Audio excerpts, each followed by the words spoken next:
اليوم معنا موقف رهيب جدا في الاند جيم واتحداك تحل اللغز ده. النقله هنا الابيض والابيض يلعب ويكسب، مع العلم ان الاسود بيهدد بترقيه وزير النقله الجايه على عمود البي. تلعب ايه في الشكل ده؟ اوقف فيديو وحاول تجيب لي فكره المكسب.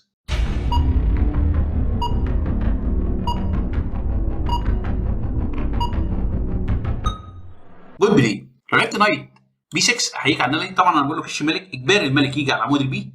هلعب نقله اخرى جيده وهي رخ على مربع سي 3، وطبعا النقله دي نقله قويه جدا وليها هدف تكتيكي رائع.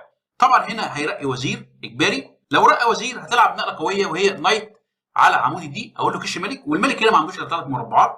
لو جه على عمود الايه هديله كش عشان يروح على عمود البي اجباري. بعد كده هلعب النقله التكتيكيه الرائعه وهي دبل اتاك بالرخ اجباري، لازم ياكل وزير في رخ. بعد كده هلعب النقله الاخرى الرائعه فورك كش ملك، هيمشي بالملك هاكل حصان في وزير، وبعد كده هحرك الملك وارقي البيدق بكل بساطه. لو عجبك الفيديو اشتراك لايك شير.